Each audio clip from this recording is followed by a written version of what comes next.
Hello friends, அனைவருக்கும் வணக்கம். So இன்றைக்கி நம்ம தினமணி நியூஸ் பேப்பரில் என்ன முக்கியமான நியூஸ் இருக்குன்னு பார்த்துருவோம். முதல்வர் போட்டியில் இருந்து சிண்டே விலகல். புதிய முதல்வர் யார்? பட்னவிஷா. ஜார்க்கண்ட் முதல்வராக சோரன் இன்று பதவியேற்பு.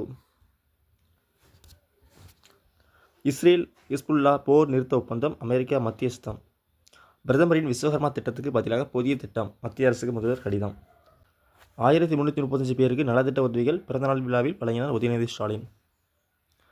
சபரிமலை செல்லும் பக்தர்களுக்காக BSNL இலவச வைஃபை வசதி. பாம்பன் புதிய பாலத்தில் 75 கிலோமீட்டர் வேகத்தில் ரயிலை இயக்க அனுமதி. காசிமேடு மெரினாவில் ஒதுங்கிய கப்பல் வழிகாட்டி மிதவை. உலக நாடுகளுடன் டாலருக்கு பதிலாக ரூபாயில் வர்த்தகம். மத்திய வர்த்தகத்துறையின் கூடுதல் செயலர் விமல் ஆனந்த். இடைமலை அடிகளாரின் பேத்திக்கு வீடு ஒதுக்கீடு. கார் மோதியதில் சாலையோரம் அமர்ந்திருந்த 5 பெண்கள் உயிரிழப்பு. தொழில் அறிஞர் KV ராமன் காலமானார். குற்றங்கள் நடக்காமல் தடுப்பதே சாதனை. காவலர்களுக்கு பணி உத்தரவு வழங்கி முதல்வர் மு க ஸ்டாலின் பேச்சு. தமிழக மீனவர்களை விடுவிக்க வேண்டும். பாதுகாப்புத்துறை அமைச்சரிடம் கனிமொழி வேண்டுகோள். எதிர்க்கட்சிகள் அமளி. 2ஆம் நாளிலும் முடங்கியது நாடாளுமன்றம். முதல்வர் திறனாய்வு தேர்வு நவம்பர் 30 வரை விண்ணப்பிக்கலாம். பால் உற்பத்தியில் ஆவி நிறுவனம் சாதனை. அமைச்சர் RS ராஜகண்ணப்பன் பெருமிதம்.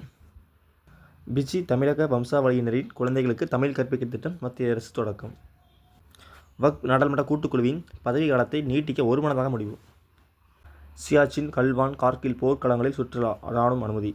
தேசிய சிறுபான்மையினர் ஆணையத்துக்கு அரசமைப்பு அந்தஸ்து வழங்கும் திட்டம் இல்லை. மக்களவையில் மத்திய அரசு தகவல். மணிக்கு 280 கிலோமீட்டர் வேகத்தில் செல்லும் அதிவேக ரயில்களை தயாரிக்கும் ICF. அதானியை பாதுகாக்கும் மத்திய அரசு ராகுல் குற்றச்சாட்டு. அமெரிக்க தேசிய சுகாதார நிறுவனத்தின் தலைவராக இந்திய வம்சாவளி அறிவியலாளர் ட்ரம்ப் நியமனம். அவர் பேர் Jai Bhattacharya.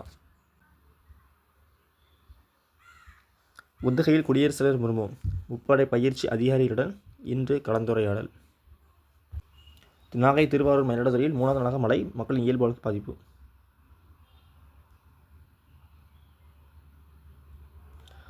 So okay friends, so இன்றைக்கி இவ்வளோ தான் முக்கியமான நியூஸ். அடுத்த வீடியோ சந்திக்கிறேன். Thank you friends.